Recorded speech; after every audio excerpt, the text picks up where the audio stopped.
And tonight's program on the intersectionality of domestic violence, sexual assault, and substance use disorders will be presented by David Garvin and Barbara Niess May. Barbara Niess May is the Executive Director of SafeHouse Center and has worked toward supporting survivors of sexual assault and domestic violence since 1994 in various capacities, including agency management as well as statewide level advocacy and support. Barbara has also been very involved in legislative work and has provided expert testimony in court and at the state and federal legislative level. She is also very involved in her community in a variety of ways. David Garvin is the Vice President of Programs and Facilities for Catholic Social Services of Washtenaw County and has served in several capacities with this organization. He had been directly involved in the anti-domestic violence movement since 1986 when he founded the Alternatives to Domestic Aggressions program. He is a co-founder and current chair of the Battering Intervention Services Coalition of Michigan and has served as the co-chair of the Michigan Governor's Task Force on creating standards for battering intervention programs. He has conducted trainings, consultations, conferences, workshops, and in-services around the country and has earned the prestigious honor of being named the 2009 National Association of Social Workers Michigan Chapter Social Worker of the Year for his work in the areas of domestic violence, mental health, and adoption. Please join me in welcoming David and Barbara.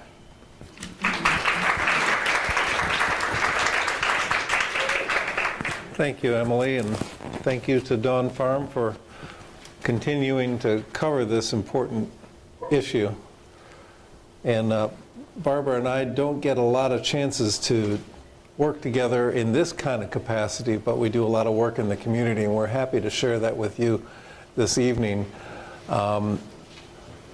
Just in case you have questions, don't hold them until the end, because 9 o'clock is going to be here before you know it.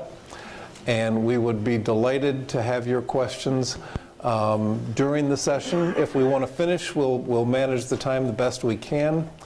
As Emily mentioned, we are recording this, and I've been assured that if you asked questions, that they will edit out anything that you say that might be personally identifying, and we'll do our best to remember to repeat your question so it can get onto the video as well. Anything before we get going here, Barbara? No, let's get going. Okay, let's get going. So to begin with, one of the things that I would like you to hear is that perpetrators of domestic violence, that's kind of on stage right, your left, I'm going to be talking about perpetrators. Barbara is going to be talking about survivors. But we'll also be talking about perpetrators. One thing I want to point out, we were talking about quickly before we got started tonight, is that what I love about this presentation is that we're really putting the spotlight where we should be, and it's on perpetrators. If I had a nickel for every time I'm asked, why do survivors do what they do, almost like what's that peculiar behavior of survivors, what we really need to be doing is focusing on the concrete crimes that assailants are committing. And then when you look at that and understand what it's like to be a survivor in that situation, it actually makes a whole lot of sense on why survivors do what they do. So tonight it is going to be more about assailants, which I deeply appreciate, but I get that understanding survivors in this context is helpful as well. So baseline thing what I want you to hear is that perpetrators of abuse, abusers, those who abuse, batterers, those who batter, have the capacity to change, and that they are competent to change. It isn't the kind of thing that once you've done this, that's who you are for the rest of your life. They have the capacity to make changes and can do that right within themselves. So that's a baseline important thing for you to know before we continue. So get this one out of the way. What is loss of control? Loss of control does not explain domestic violence. A lot of people use that. The media will use that. You'll see it in articles. You'll see it in common everyday language. Loss of control is not an explanation of what is happening with regard to domestic violence. Loss of control, the first two things here, those are medical conditions, enuresis and capresis, the inability to control your bladder or bowels. Driving on ice, get ready for it, those of us who've been here before in Michigan. It's coming. When you get to a certain point and you're driving on ice, you've lost control. This short story I'll tell you about my 168-pound dog who broke the leash. He was out of my control. I wasn't out of control, but he was out of my control, and I had to do something in order to regain control. So it's really being very articulate and specific when it comes to what is out of control when we talk about the things that are out of control. And the last one that I put up there is, since we're on a medical campus, I think there's a certain point that when anybody's going to sneeze that you can stop it, and there's a certain point where there's no turning back and you know you're going to sneeze. Somehow if there was a sneeze meter, it's, you know, you go past that, you're just going to sneeze, and that's out of control. Domestic violence, perpetration of domestic violence is not out of control. So tonight we're here because of this enduring relationship that we have with Dawn Farm and their investment at understanding the issue of domestic violence within their service, within the community they serve, our relationship between Catholic Social Services, the ADA program, SafeHouse Center, and Dawn Farm. We are just honored to have the opportunity for that subject to be on the menu tonight.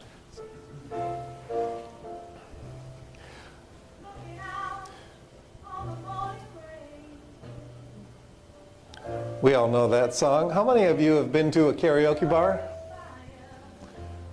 I see about a half of this group. So I'm going to ask you this question. In your opinion, are people more likely to sing karaoke when they're drunk or when they're sober?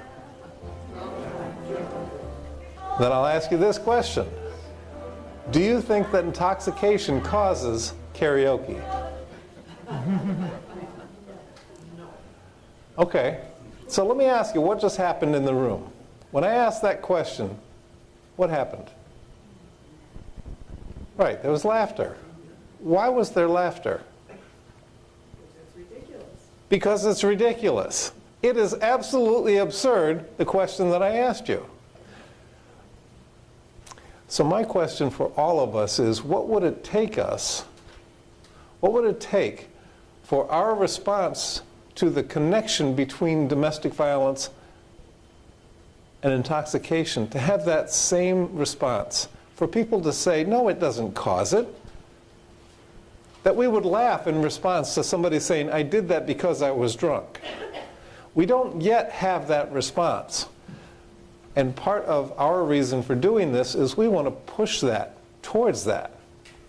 Not to embarrass somebody, not to humiliate somebody, not to make fun of anything, but to really recognize, in terms of a causal relationship, that is absurd. It doesn't cause domestic violence.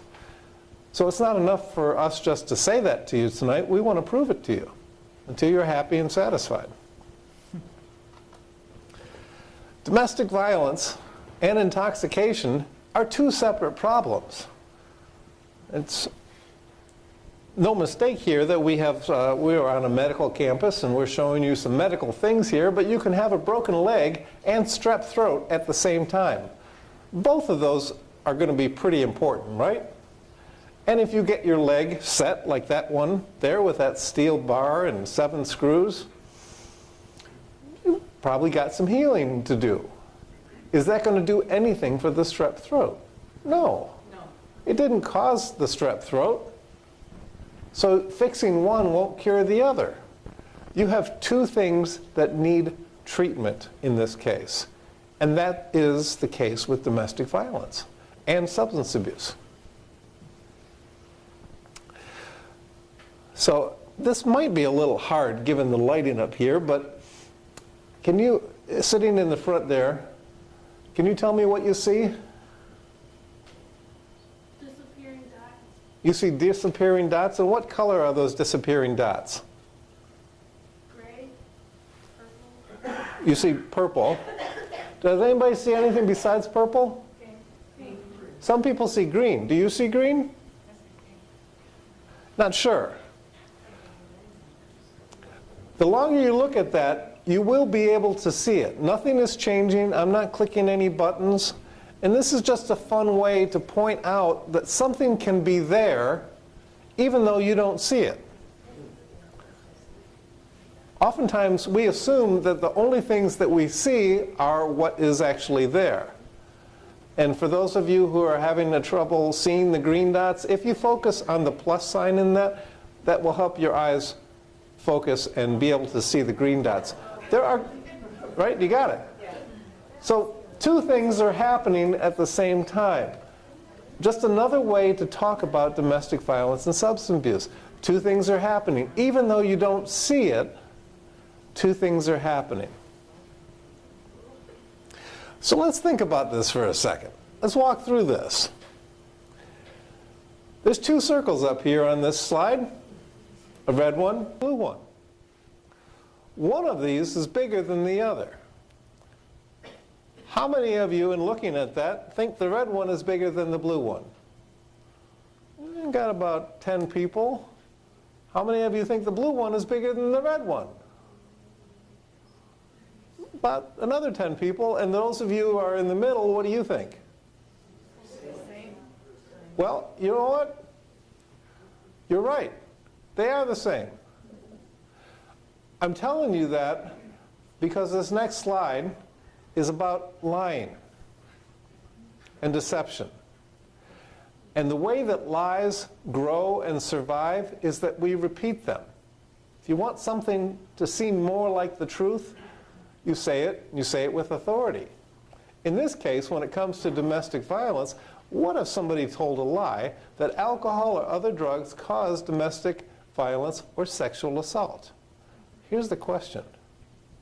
Who would benefit from that misinformation?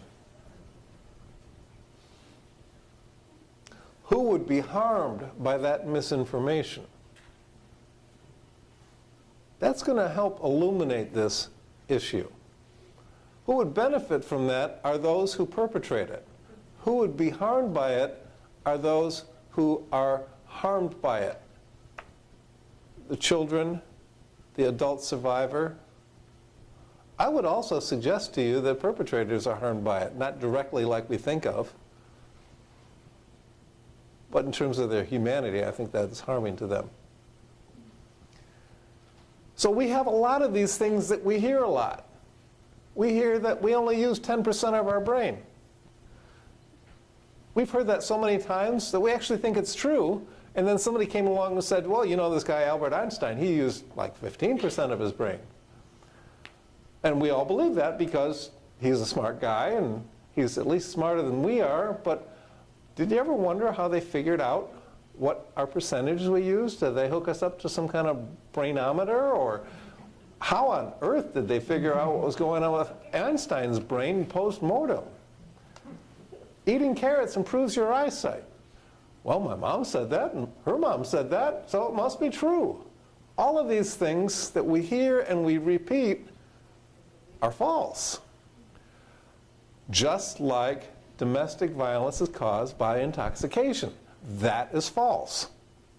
Just because we've heard it a lot, just because it gets played out in movies and soap operas and all kinds of things that are on the internet, and people say it and people assume it, and it seems logical because he only does it when he's drunk.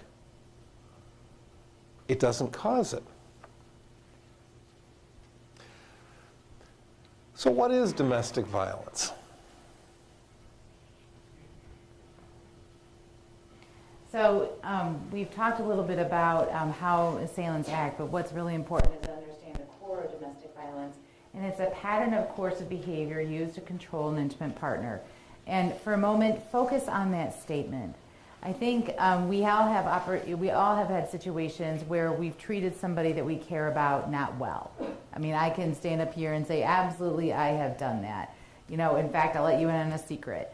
I call my husband a toilet seat lever upper. I call him that name, and I'm mad when I call him that name.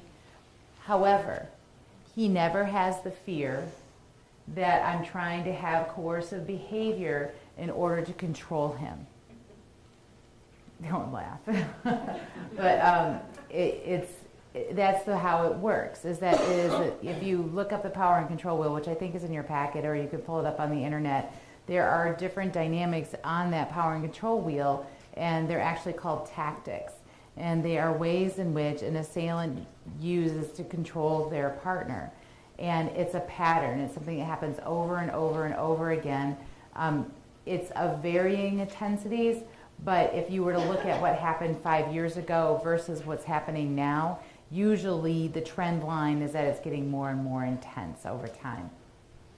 It can include physical or sexual violence. In fact, that is part of the glue that holds this all together, is that the survivor is very aware of the fact that the assailant can and will use sexual and physical violence in the context of these tactics if they don't do exactly as what the assailant tells them to do.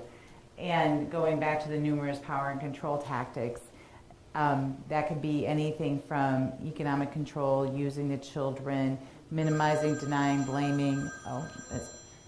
Sorry, that was my son. That's the one ring that will always keep going. Sorry. Anyway, next slide. So I made a reference to the power and control wheel and the different tactics that exist. And as I was mentioning, the physical violence and the sexual violence is the glue that holds it together. And the nexus of all of this, the only intention of all of this, is to have power and control over the survivor. That's the primary goal. In addition, the other things that are different on this is that the original, created by our friends in Duluth, Minnesota, Michael Paymar and Ellen Pence, we thought that their wheel included both examples as well as definitions, and we separated in our revised version, and we asked their permission to revise it, and so we had a separate document that went into detail about the definitions, and that to the best of our ability, and this was probably 23, 24 years ago that we redid this, what you see on this revised version are just examples, as opposed to a combination of examples and definitions. And the new teen dating violence wheel that SafeHouse is using actually has a spoke for technology, the use of technology to abuse. Because 23 years ago, we didn't really have technology. We don't have it like we have today. So this is our program's definition of what perpetration of abuse is. And in fact, I just saw this, I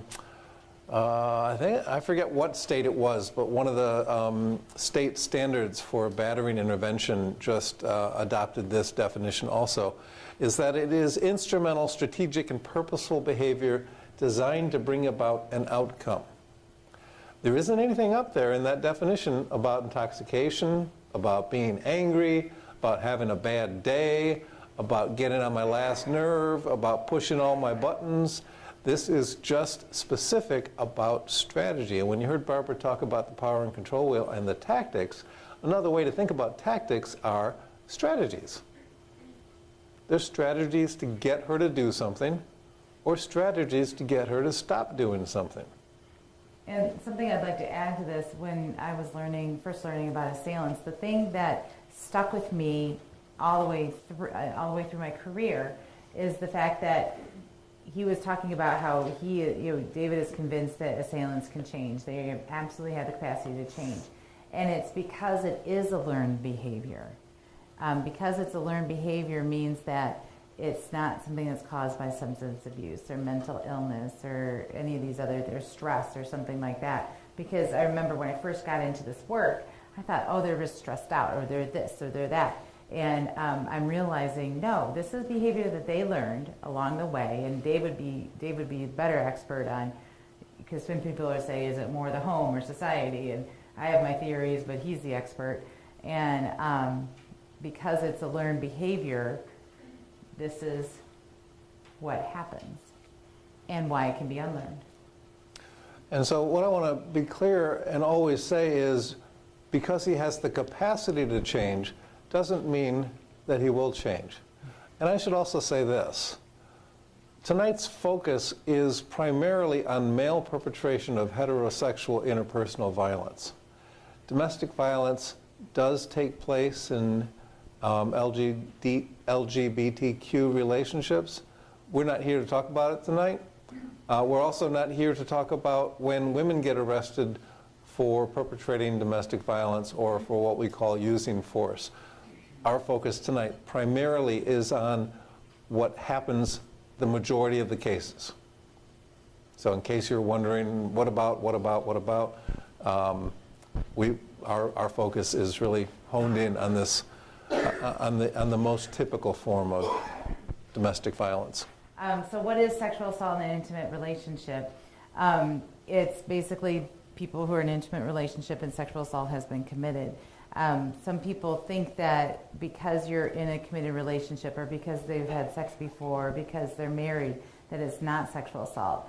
And consent, we'll be talking a little bit more about consent a little later, but consent needs to be freely given every time a sexual encounter happens.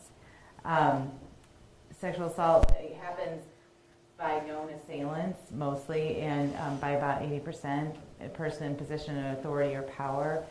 It also happens by a stranger assailant, and I think that's one of the biggest myths about sexual assault, is that people think that assailants are not known. It's the kind of the green-eyed monster in the alley type of situation. And the reality is about 80% of the people that we see at SafeHouse Center knew the assailant in some way, whether it was somebody they were acquainted with or in an intimate relationship with, or a family member or a family friend that committed the sexual assault. And this is something that it's hard to talk about because this, and actually David and I talked a little bit about this because we think, we're saying here that women who have substance use abuse problems are more likely to have been sexually assaulted at some point in their lives. Because you're probably thinking, well, wait a minute, you're just saying that it doesn't cause, and why are you coming back and saying this? I think it's the vulnerability that happens with having a substance use problem. And so 60% of women and 20% of men undergoing substance abuse treatment reporting having survived this. Because sometimes it's part of the self-medication that happens after a sexual assault or having experienced some kind of violence. I'll never forget one night I was covering for our on-call, and I was called to the hospital at about 4 in the morning, and a woman had actually come to Dawn Farm saying that she was ready for detox. And when they were doing the assessment, they learned that within the last 48 hours that she had been sexually assaulted. And by the time she came around and we got to be able to talk, she said that she had been sexually assaulted numerous times as a young child, and that she felt like that's what started the drinking. Actually, there's a very good book that highlights this relationship called Missoula. If there's any book you read about sexual assault, this is a very good one to read. It's written about John Krakauer and how people who have experienced sexual assault wind up using to try and cope. Missoula. It's based on a town in Missoula, Montana. Missoula, Missoula, by John Jon Krakauer, Krakaur. You may have seen this on the internet. We're going to share it with you just as a... If you're still struggling with consent, just imagine instead of initiating sex, you're making them a cup of tea. You say, "Hey, would you like a cup of tea?" And they go, "Oh my God, I would love a cup of tea, thank you." Then you know they want a cup of tea. If you say, "Hey, would you like a cup of tea?" And they're like, I'm not really sure. Then you could make them a cup of tea, or not, but be aware they might not drink it. And if they don't drink it, then, and this is the important part, don't make them drink it. Just because you made it doesn't mean you are entitled to watch them drink it. And if they say no thank you, then don't make them tea. At all. Just don't make them tea. Don't make them drink tea. Don't get annoyed at them for not wanting tea. They just don't want tea, okay? They might say, "Yes, please. That's kind of you." And then when the tea arrives, they actually don't want the tea at all. Sure, that's kind of annoying as you've gone to all the effort of making the tea, but they remain under no obligation to drink the tea. They did want tea, now they don't. Some people change their mind in the time that it takes to boil the kettle, brew the tea, and add the milk. And it's okay for people to change their mind. And you are still not entitled to watch them drink it. And if they're unconscious, don't make them tea. Unconscious people don't want tea. And they can't answer the question, "Do you want tea?" because they're unconscious. Okay, maybe they were conscious when you asked them if they wanted tea. And they said yes. But in the time it took you to boil the kettle, brew the tea, and add the milk, they are now unconscious. You should just put the tea down. Make sure the unconscious person is safe. And this is the important part again. Don't make them drink the tea. They said yes then, sure, but unconscious people don't want tea. If someone said yes to tea, started drinking it, and then passed out before they'd finished it, don't keep on pouring it down their throat. Take the tea away. Make sure they're safe, because unconscious people don't want tea. Trust me on this. If someone said yes to tea around your house last Saturday, that doesn't mean they want you to make them tea all the time. They don't want you to come around to their place unexpectedly and make them tea and force them to drink it going, "But you wanted tea last week." Or to wake up to find you pouring tea down their throat going, "But you wanted tea last night." But if you can understand how completely ludicrous it is to force people to have tea when they don't want tea, and you're able to understand when people don't want tea, then how hard is it to understand it when it comes to sex? Whether it's tea or sex, consent is everything. And on that note, I'm going to go make myself a cup of tea. So the most common, just a pop quiz for you, most common drug to facilitate sexual assault: roofies, rohypnol, alcohol, marijuana, or cocaine?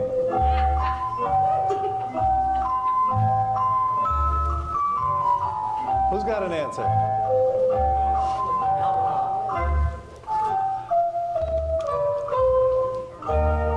You are correct.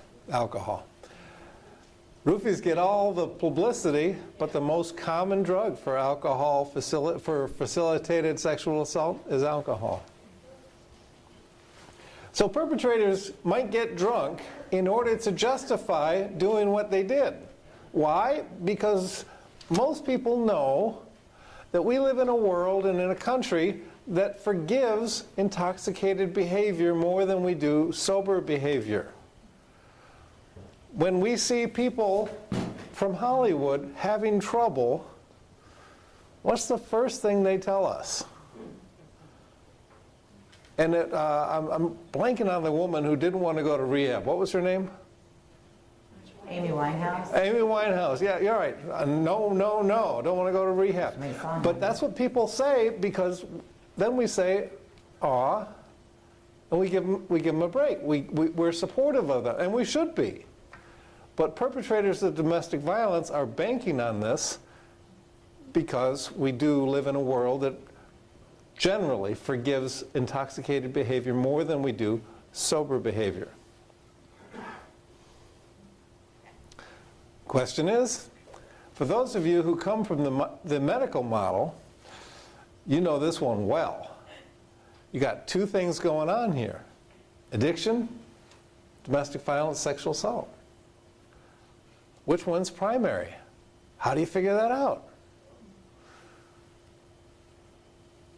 The medical model, for those of you who have been exposed to that, maybe work in that environment, or as a patient have heard this kind of language, forces us to think about primary, secondary, and for some of us who haven't heard the word for that third thing, it's tertiary. So which one's primary? They're both primary. Going back to the broken ankle and strep throat, got two problems.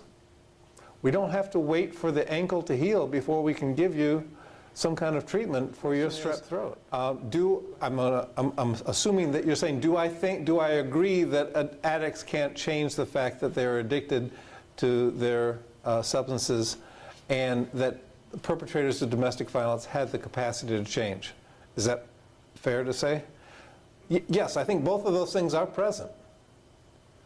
it doesn't change the fact that one of them is more or less important than the other. Primary has to do with which one are we going to deal with first. We're going to deal with them both first.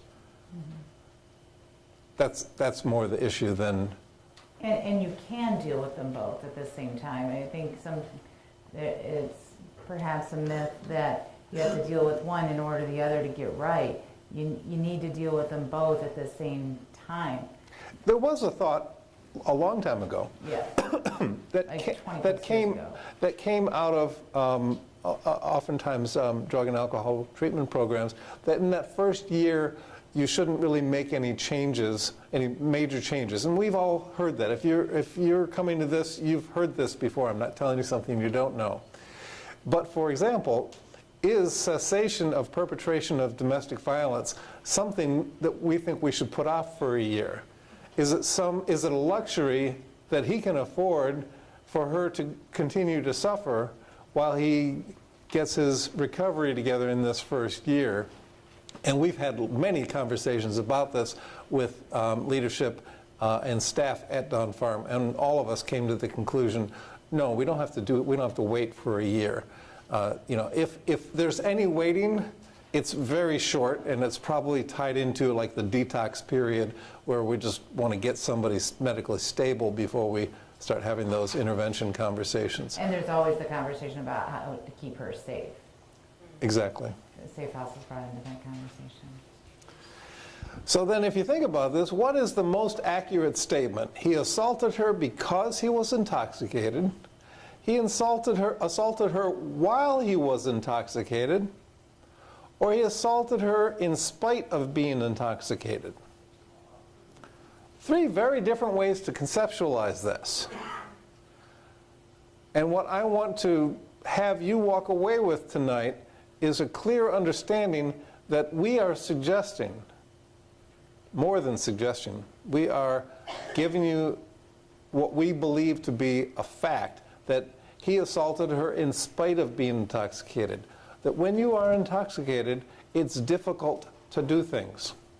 It takes more effort. It takes more focus.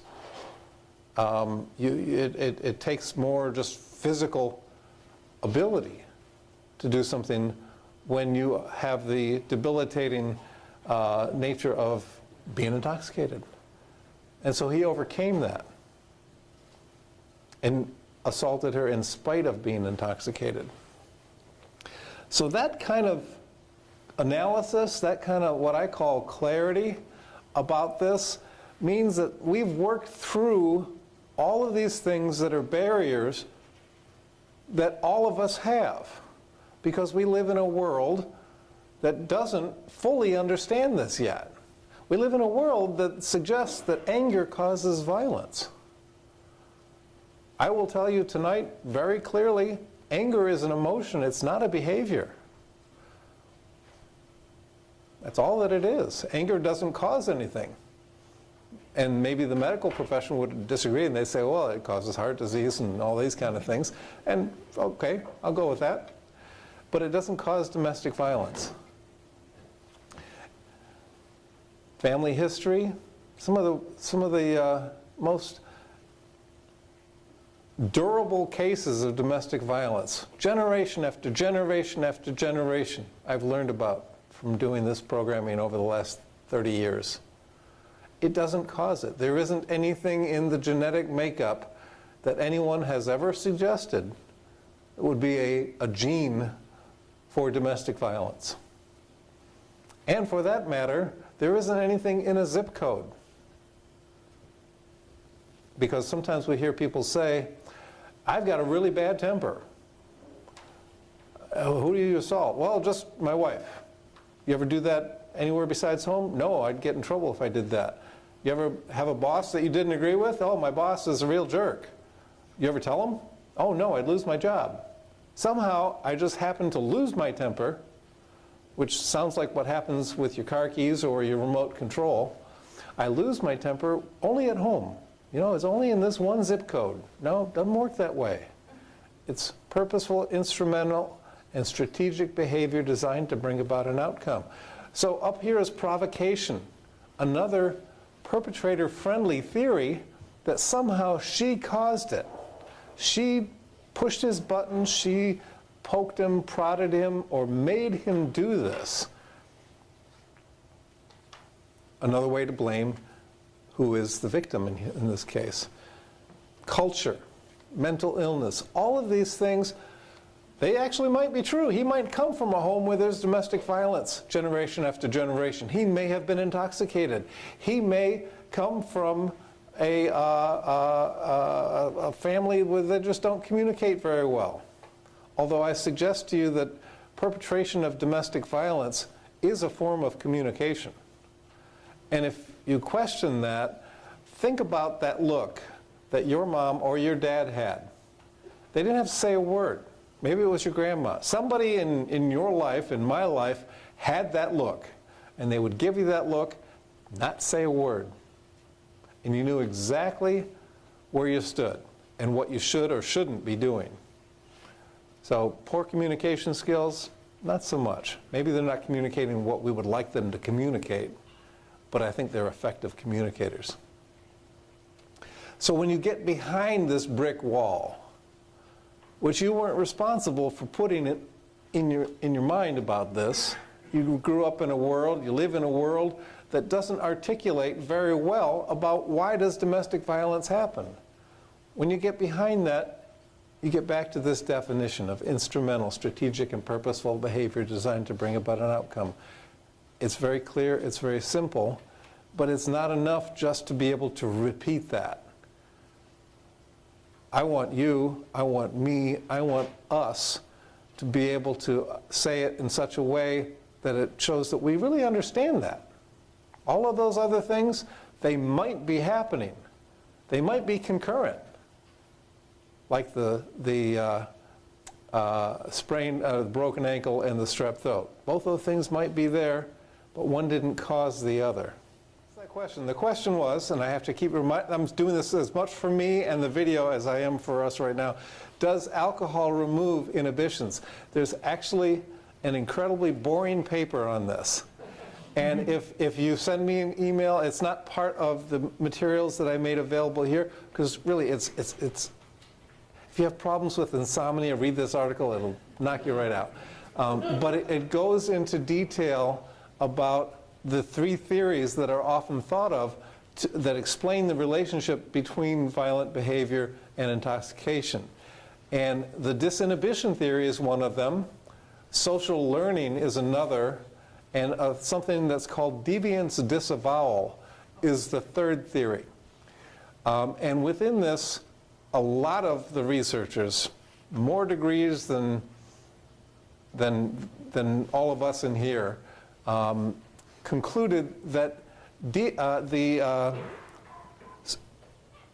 disinhibition theory, the one that you're talking about, was something that they couldn't explain in a way that made sense, that alcohol doesn't cause us to lose our inhibitions. It may be that we think it causes us to lose our inhibitions, but in an organic way, it doesn't make that happen. It's more of a psychological belief that we're invested in. Hey, I get drunk and I lose my inhibitions, and I kind of like the Leroy Lockhorn, for those of us old enough to remember who Leroy Lockhorn is. You know, I'm dancing with a lampshade on my head kind of thing. I lose my inhibitions. But there isn't anything in the ethyl alcohol, the ethanol, that causes us to lose our inhibitions. It's just that we believe that, and then we act as if it's true. And if I could add, you had a slide, the slide in spite of using alcohol. I mean, if we're talking about it being a social lubricant, the idea it relaxes somebody, well, to be able to have that hyper focus of power and control, and to be able to exact their plan, their very strategic plan of power and control despite that, I think that's why that slide that you had before was so important, because it's in spite of having been using alcohol. The end of the story, and what is concluded in the article, is that deviance disavowal is I'm going to do some deviant behavior and later be able to disavow myself of the responsibility of it, is what can best explain the relationship between these two things. And I would also suggest that it is the same as the relationship, and going back to the story about karaoke, is what explains our belief that people are more likely to sing karaoke when they're drunk is, I can later tell you that wasn't me. But I'll ask you this question, and for those of you who are Barry Manilow fans, I apologize in advance.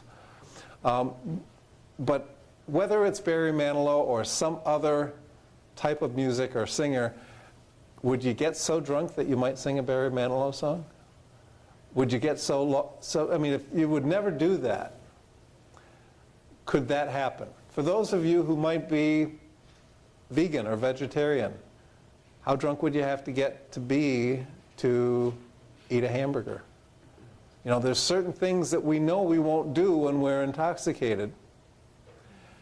And domestic violence is one of those things that if he's doing it when he's intoxicated, he gave himself permission to do it when he was sober.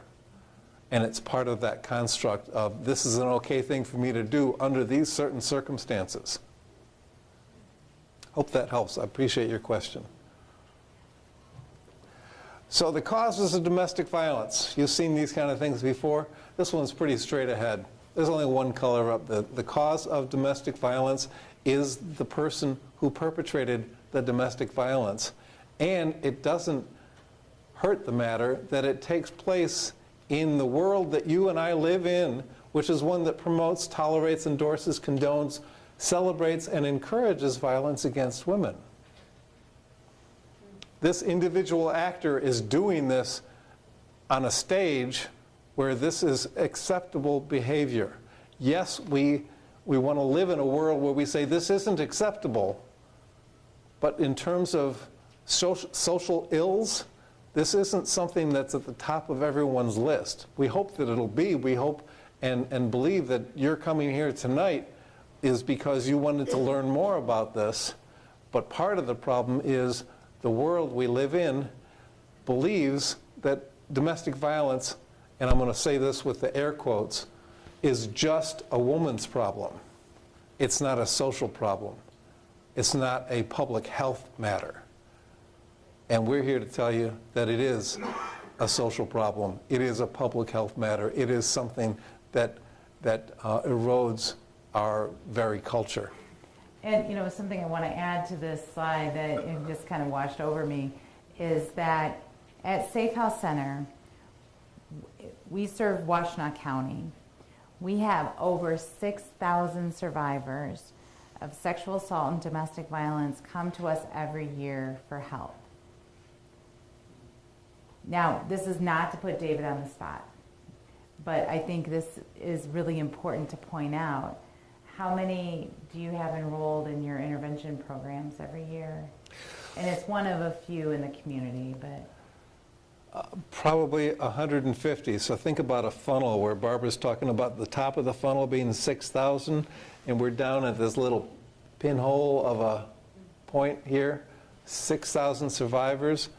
And we already know that most survivors aren't necessarily coming and calling on SafeHouse. So yeah, I mean, what we're does the that tip mean? of the iceberg. We're there, and some people are surprised to hear this. We're there because because probably 99.9% of the people who are coming to us have, well, let's start with you and I. If you have a problem, do you try and solve it yourself to start? I'm getting like 100% nodding here. All right.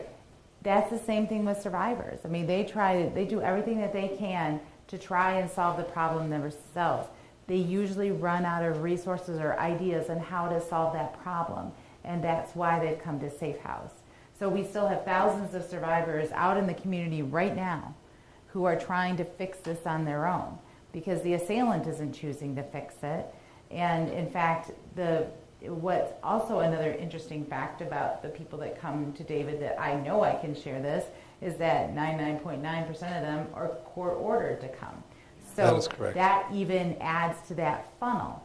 So let's think about, we have the majority of survivors, which I can't even hazard a guess how many that are in our community that are suffering right now. And then we have the portion that come to SafeHouse. We have the portion that go to the police, which also winds up overlapping with SafeHouse. And then the process goes from there. But very, very few assailants in our community are held accountable for domestic violence or sexual assault. Blacking out and passing out. We want you to know the difference if you don't already. Oftentimes perpetrators will use "I was in a blackout" as the excuse. When you're in a blackout, the only thing that's happening is you don't remember what you did. It doesn't write a new script for the things that you will do. It is merely a period of time that you can't remember what you did. If I'm in a blackout and I don't speak Spanish, when I'm in a blackout, I don't suddenly be able to speak Spanish. If I'm in a blackout and normally I don't know martial arts, when I'm in a blackout, I don't know martial arts. I'm just doing what I normally do without my ability to recall it, whether it's for a few minutes, a few seconds, a few hours, or a few days. But it doesn't create a new person in me. It just, my ability to kind of capture the memory of it and to tell you what happened is gone. Passing out, nobody's getting hurt unless you're passing out and you're landing on somebody. You might be hurting yourself. Blacking out, passing out, two different things.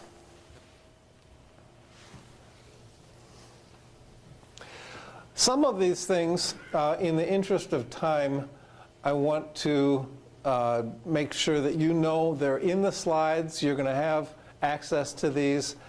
This goes through some details, some bullet points about some of the issues that we encounter in working with drug and alcohol affected men who abuse.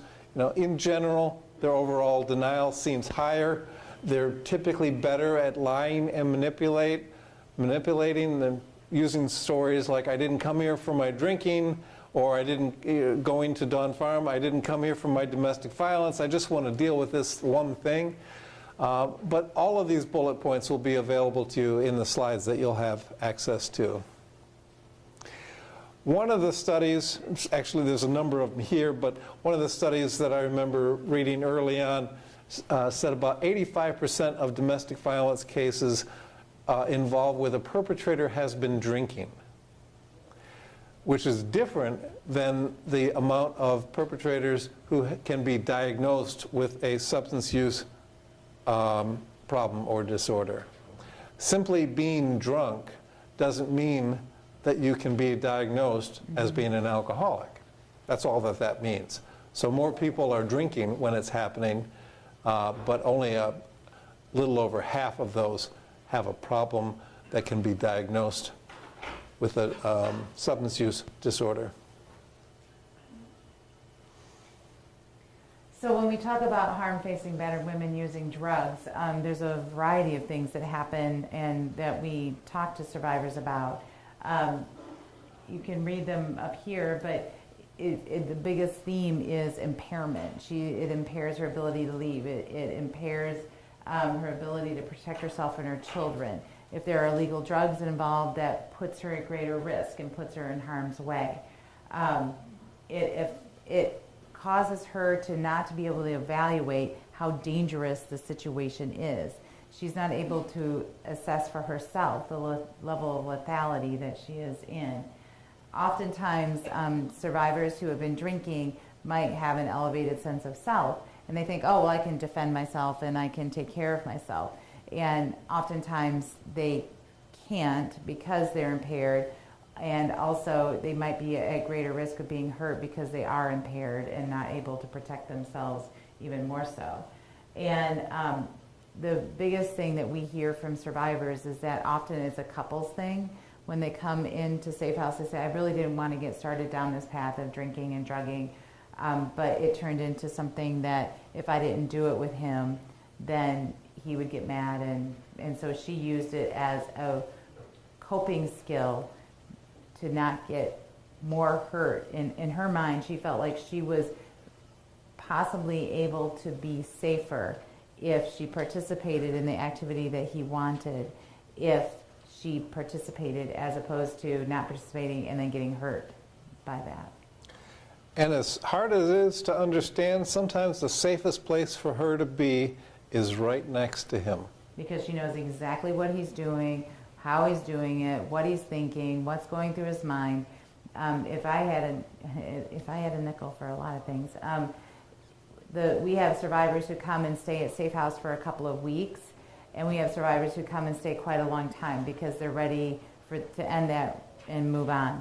And the people who come for a couple of weeks are antsy because they don't know what he's doing, they don't know what's going on, they don't know if they're going to go to work and he's going to show up that day, they don't know how he's behaving or what's going on. They're imagining if they were to go back home, the home is probably destroyed. There's just a lot of the proverbial eggshells that survivors walk on. So when there's harm facing them, we continue to talk about that impairment. The other thing is that a lot of survivors are reluctant to seek help because they think, well, first of all, if I go to the shelter, then I can't use and I don't know how to deal with this problem. The fact of the matter is that we deal with every single situation on a case-by-case basis. So if we talk to somebody who is actively using, we talk to them about where they would feel safest. And sometimes, if we're able to work with them while they're in a facility, in a drug use or substance use facility like Dog Farm or a place like that, then we can do that. But if they feel like they would be safer coming to SafeHouse and feel like they could abide by the rules, then we would work with that as well. Recovering women find this is another big one I want to highlight. The stress of securing safety leads to a relapse. If they are in recovery and they are in a domestic violence situation, they're fearing the relapse once they become safe because of the stress of not knowing what he's doing and a lot of different things are going on. Also, if they have used in the past, they fear not being believed because of the whole idea of, well, you're just a drunk or a druggie, how could that, that happen to you? You're not even sure. And I think people who use are just less believed. So remember, when we think about what the difference is between a perpetrator of domestic violence and a man who's not, men who batter and abuse are just like the rest of us men, but more so. Everything's turned up. But what I want to do with this is I want to say I think one of the most humane things that we can do that will help us, whether we're talking about our brothers, our fathers, our friends, ourselves, is to not see him as a monster, to not see him as some creature from the Black Lagoon, but to think about what do we have in common with him? To put us back on the same planet, to put us back on the same bench. Who here doesn't want what they want when they want it? The difference is he's willing to get it at her expense. It's an important difference, but we want what we want when we want it. Most of us do. We'd be happy to have things go our way. And who here hasn't had the thought since you've been an adult, I'd like to really whack that person upside their head. I'm not going to let her do this. I'm not like him. I'm not like this person in the group. I let my wife talk to her mother on the phone. Yeah. So all those kind of words have to do with possessiveness, ownership, control, domination. Yeah. But all of this, again, this is also on a continuum. Some of that kind of ownership within a relationship is quite normal. But what changes it is when it comes with or else. Mm-hmm. And that's what makes domestic violence different. It lives and breathes in this culture where ownership is, this is my family, this is my wife, this is my husband, where it's kind of like a normal linguistic thing to say, but when it changes, when it transforms, is when it comes with the or else, or when it comes with you better, or when it comes with, you know what happened last time you did that. All of those things, and what Barbara was saying before about the outside of the power and control wheel, holding all those things together with the threat and promise of physical and sexual violence. Now we're talking different. So the perpetrator not only thought like the rest of us do about harming somebody, he thought it was a good idea. So he did it. We have that same thought. So it's not like I can't imagine doing something like that. Most people have that thought. Maybe we won't say all, but at some point in most people's lives, you have that thought. And you say to yourself, I'm not going to do that. For whatever reason, selfish or not, we decide not to do it. He's got justifications for why he did it. We live in a world of justifications, right? I mean, who here, and maybe I'm just telling on myself, but you know, you get to a certain point in that pint of Haagen-Dazs when it just doesn't make sense to put it away back in the freezer, right? And we just say, oh, that's not enough for another serving, I guess I'll just finish it. We have justifications. We live in a world of justifications. Are his any better or worse than ours?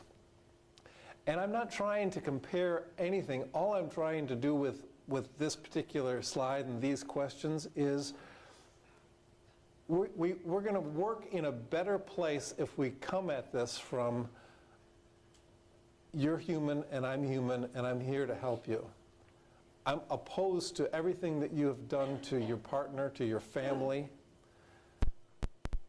But I'm going to stick with you, and as somebody who intervenes, I'm not suggesting that survivors have this thought. As somebody who intervenes, I need to engage you. And the best way for me to engage with you is to have these humane conversations.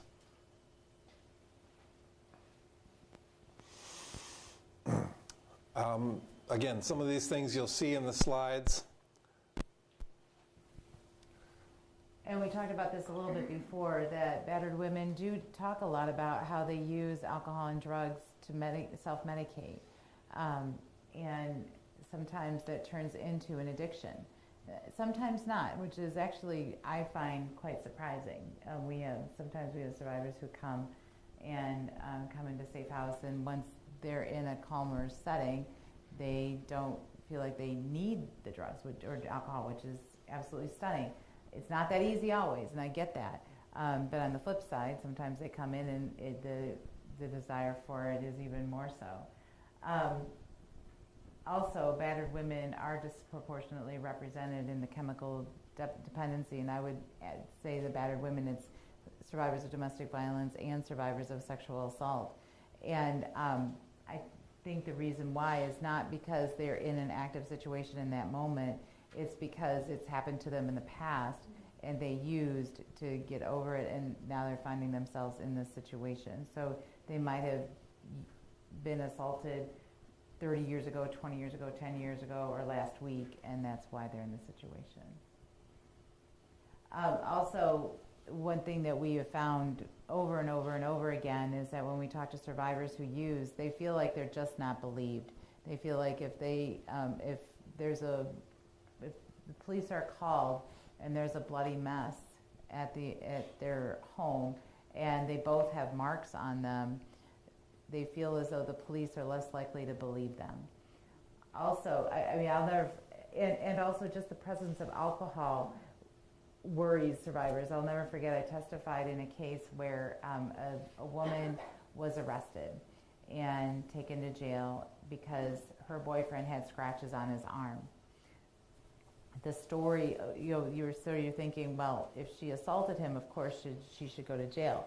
The story leading up to that she shared in the police report and shared in court was that her boyfriend was watching their baby at her apartment, and she had gone out with a couple of friends and had a glass or two of wine and came home, and he started verbally berating her, and she said, I just want you to leave, I just want you to leave, you need to go, you need to go.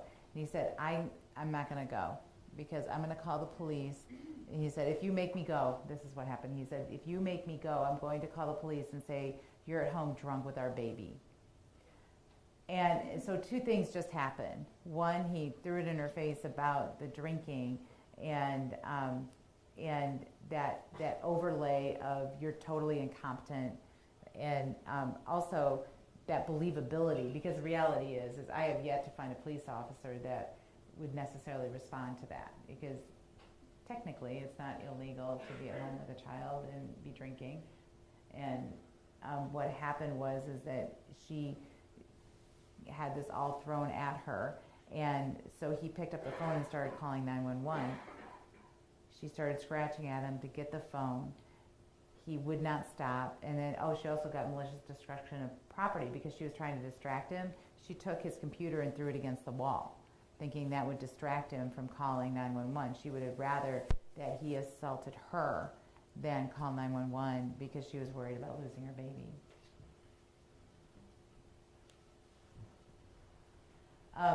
And moving on, victim's chemical use or addiction provides the abuser with yet another weapon he can use as a means to control her. And we all know that the use of drugs or alcohol impairs your cognitive functioning and also makes it very difficult to do what you need to do to take care of yourself. And it makes victims less able to develop and implement safety-related strategies, especially if they had identified in their safety plan going to the neighbor if things got out of control, and if they're worried that they've been drinking and they go to the neighbor and the neighbor is judgmental, or they perceive that neighbor being judgmental of drinking, they may not feel like they can go to that neighbor or other help-seeking professional. They might have heard, at SafeHouse they don't want me because I'm drinking, and that couldn't be further from the truth. All of that's true. There's a lot of facts out there. Alcohol and drugs don't cause domestic violence, and domestic violence doesn't cause addiction. Two separate problems. Remember the broken leg and the strep throat. Mm-hmm. We live in this world where we want to make everything an addiction. We've got people who are addicted to Facebook, and people who are addicted to working out, and people who are addicted to shoes, and chocoholics, right? And really, if you think about this from a historical perspective, the drug and alcohol treatment field struggled for decades to have alcoholism seen as a disease. And now everybody wants to jump on the bandwagon. Mm-hmm. And I think in many ways that is not just disrespectful to that history that had gone into getting to the point where this is a disease of alcoholism and addiction. But it also dilutes the understanding of how powerful addiction is by saying all these other things are also an addiction. Domestic violence isn't an addiction. It's not an addiction to power and control. And the only antidote is intolerance. The only antidote is for us to believe that we want to live in a world that believes in accountability. That's the only thing that's going to end domestic violence and sexual assault, is for us to say, this is intolerable behavior to happen in my community, in my church, in my workplace, in my school, in my neighborhood. We have to develop that sense of a culture of accountability. So this is a picture of the front of SafeHouse. I'm very proud to show you that. And there's that difficult question, does safety equal sobriety? Does sobriety equal safety? And the best answer I have for you, it depends, which probably doesn't surprise you to hear that. It's really up to the survivor. First of all, there are a lot of survivors that don't want to have anything to do with SafeHouse.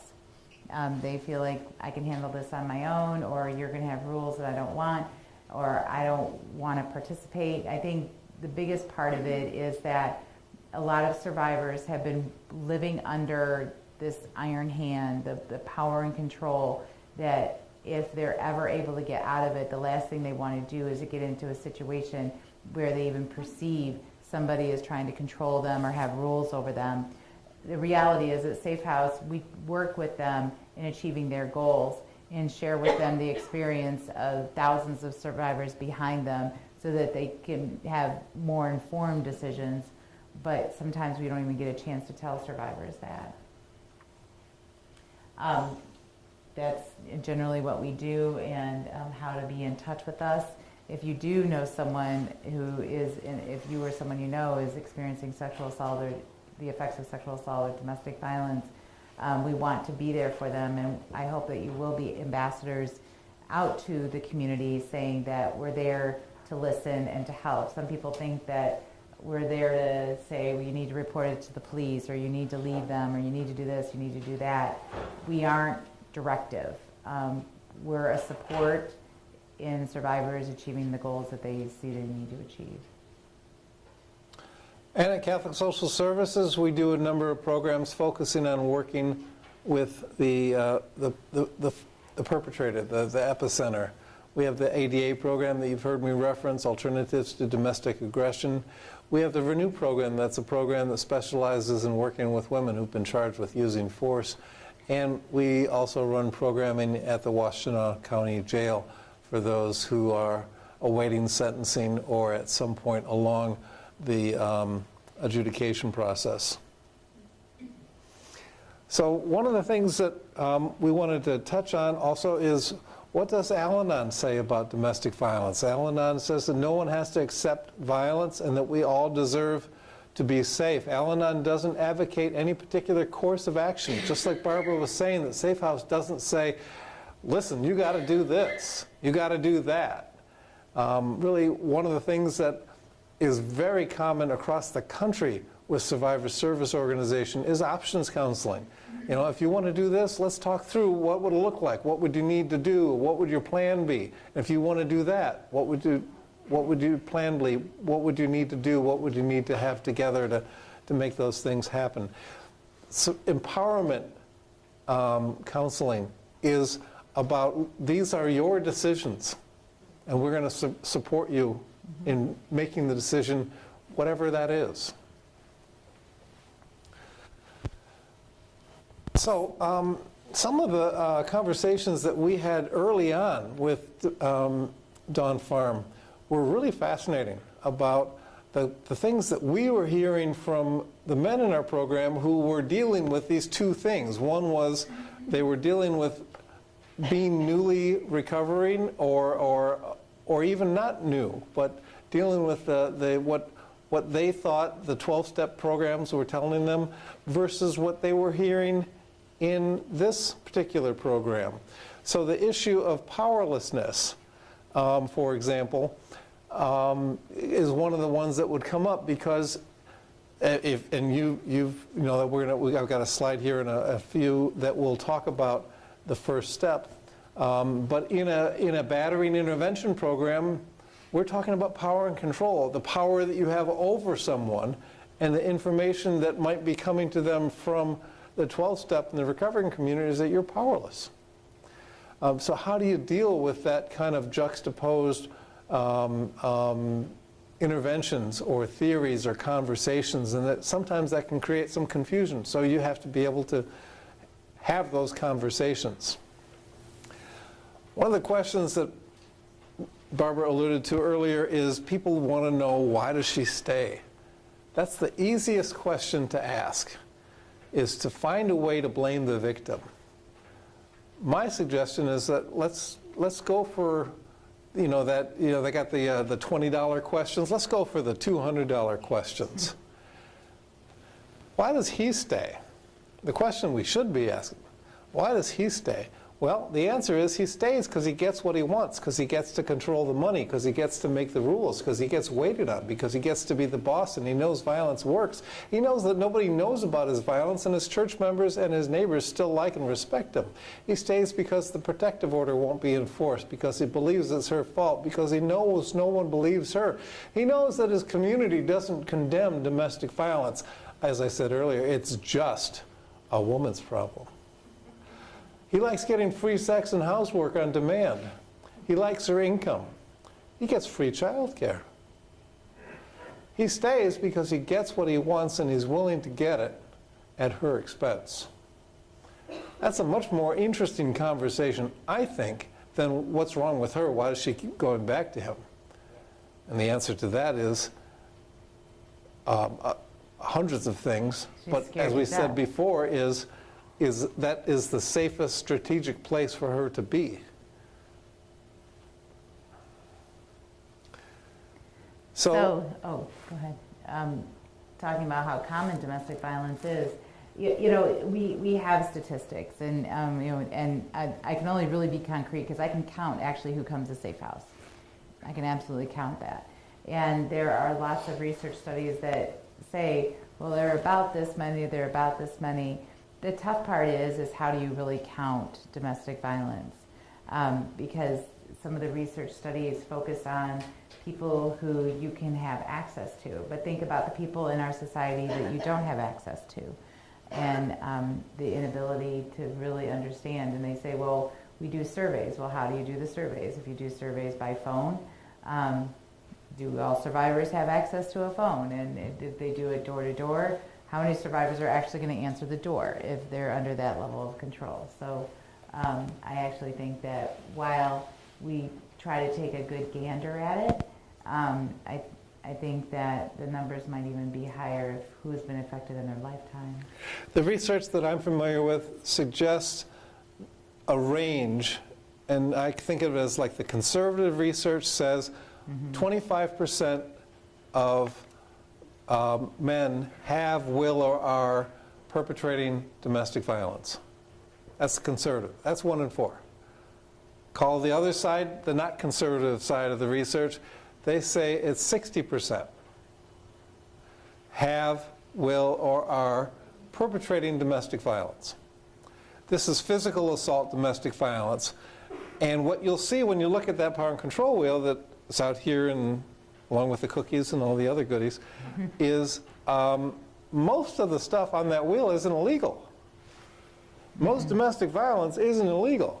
So when I say perpetrating physical assault, that's just the illegal stuff.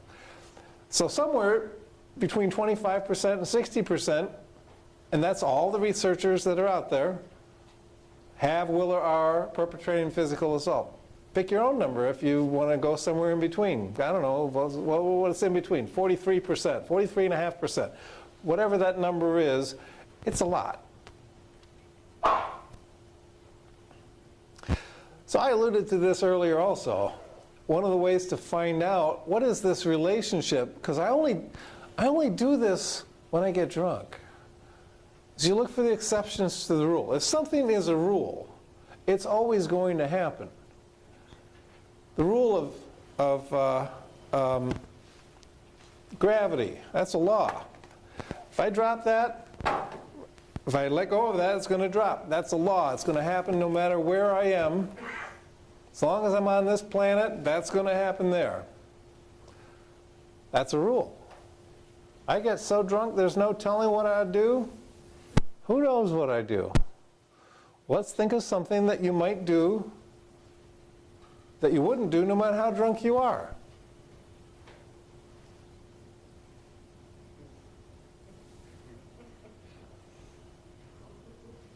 Well, David, I don't think I get so drunk that I'd French kiss my grandmother, but it's true that I get so drunk there's no telling what I do. So what you're saying is, you get so drunk there's no telling what you'll do, but there's certain things that you won't do no matter how drunk you are. And he says, yeah, but it sounds different when you say it. That's looking for the exceptions to the rule. So this is getting back, and I apologize for the noise on this particular slide here. I'll just real quick there. This is what I mentioned earlier about this study. And if you're interested in that study that goes into great detail about these 3 things, they almost say most people wish it was true, the disinhibition theory, but we don't have any way to organically or scientifically support it. Now, one of the things that's interesting about disinhibition is that there isn't a disinhibition center of the brain. Now, we all have a pretty good idea of what we mean when we say disinhibition and what is an inhibition. You know, you think about the little kid who's, I don't know, 18 months old, they're running around the house, diaper falls down. They don't pay any attention to that. If, you know, some of us have those dreams, you know, especially public speakers have those dreams of, you know, I'm standing in front of a room full of people and I'm talking and all of a sudden I'm naked, you know, that's somebody's worst fear. That has to do with your inhibitions. Inhibitions are things that we learn. It's a social and emotional construct. They're real, but because it's a real social and emotional construct that you had to learn, somebody had to teach that to you through either words, wisdom, or experience, it's not something that is going to be affected by an organic compound, unless you think it's something that's affected by an organic compound. That's the trick there. So here's what I call this the bubble slide. If you think alcohol causes you to do something, sing karaoke, perpetrate domestic violence, and you're invested in that thought, when you drink, you're going to do that. But it's not the alcohol that's making you do it. It's your investment in the belief that this is why this is happening. So let's look at some of the things around chemicals. You've seen these slides, I won't go into detail, but essentially when we're talking about alcohol, we're talking about anything that has ethanol in it that you are consuming. Beer, wine, liquor, malt liquor. Many times we'll hear survivors or perpetrators say, he's only drunk, he's only abusive, he's only violent when he's drinking, and you fill in the blank. One of the things I just learned about the folks out on the East Coast is they have a belief that it's only when he's drinking darker alcohols. No, so like things like whiskey and those kind of things, that's when he's drunk. What I used to hear was he was only violent when he was drinking gin. And maybe some of you that's kind of clicking with things that you've heard, but let's understand what is in alcohol. Alcohol is essentially four things. It's water. It's ethanol. It's sugar. And it's things that make it have flavor. That's it. So there's no way to support that statement that he's only violent when he drinks gin or corn whiskey or Mad Dog or whatever it is, but he's not violent when he drinks the other things, because the only active ingredient in alcohol is the ETOH, the ethyl alcohol. That's in beer. Why isn't he violent then when he drinks beer? The only way to explain that is back here. Mm-hmm. He believes, and this goes back to that kind of investment in the so-called disinhibition theory or the deviance disavowal theory, that I'm going to drink gin, I'm going to drink whiskey, whatever it is, because that's going to get me good and liquored up, and then I can say what I really want to say. I can do what I really want to do. I can go out on the dance floor. I can walk across the floor and ask her to dance with me. I can tell my boss what I think of him. I can do whatever it is I want to do whenever I want to do it. Not because the alcohol is making me do it, but because I think the alcohol makes me do it, and I'm invested in that. It's a self-fulfilling prophecy. One more way to think about this. What is this relationship? This is going to sound strange. It's getting late and you're not hallucinating. Yes, I am going to suggest to you that ice cream consumption and murder rates are highly correlated. You say, well, it's about time for me to go here. This got a little strange. What's the correlation? I'll tell you this. First of all, it's important we understand that correlation does not equate to causation. There is a correlation between homicide rates and ice cream consumption. You are correct. He said summer. When the weather gets warmer, people eat more ice cream. And when the weather gets warmer, people kill each other more. Ice cream doesn't cause homicide. The correlation is both happen with increased frequency when the weather gets warmer. So again, we're talking about two things that are happening at the same time. One didn't cause the other, so one can't cure the other. Important facts for us to remember as you're getting on your way home tonight.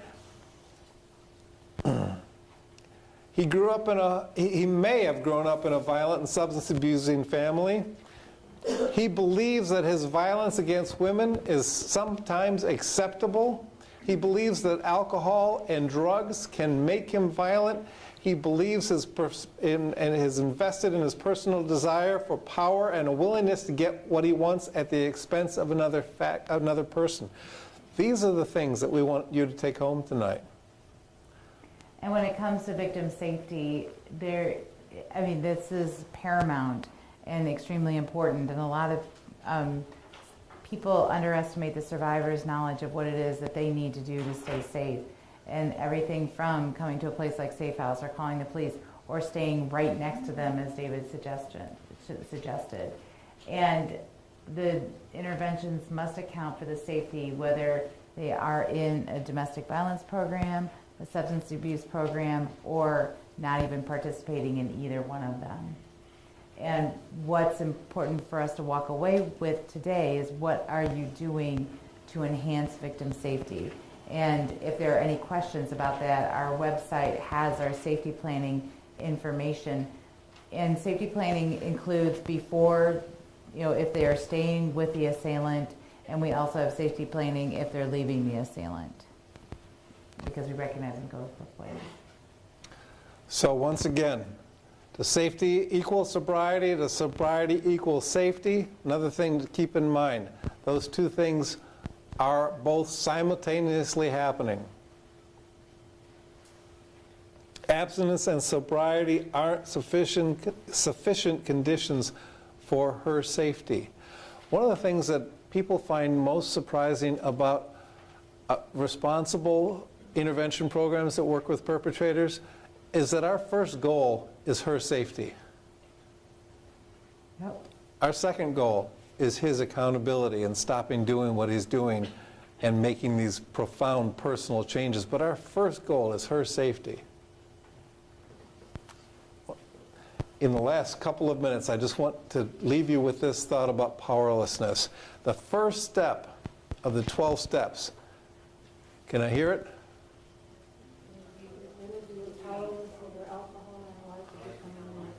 Thank you. We admitted we were powerless over alcohol and that our lives had become unmanageable. Sometimes people take some liberty with that linguistically, with that sentence, and shortcut it and say, I'm powerless over people, places, and things. Have you ever heard that? It's really a very big difference. And it's important, especially when we're talking about domestic violence, to not get those two things twisted. That we're powerless over alcohol and that our lives had become unmanageable. That's what Bill and Dr. Bob put together. Changing it to I'm powerless over people, places, and things, that interferes with understanding domestic violence. Because domestic violence is about being powerful over people. Mm-hmm. The first step is I was powerless over alcohol. So getting this really clear is really important. And to leave you on the note here, these theoretical comparisons, Men batter because they can, and we let them because it's effective, because they want what they want when they want it. They do it to stop her from doing something, to get her to do something, or simply to revel in the dominance over her. Alcoholics and addicts use because it's a disease, because they have lost the power to choose, because it's their best friend, because they can't imagine life with it or without it, because they have a different psychological reaction to it than other non-addicts and alcoholics. It is straight up 9 o'clock. We are delighted that you've stayed this whole time. We hope that your interest in this has been piqued, and we encourage you to check out both of our websites. We're happy to take questions.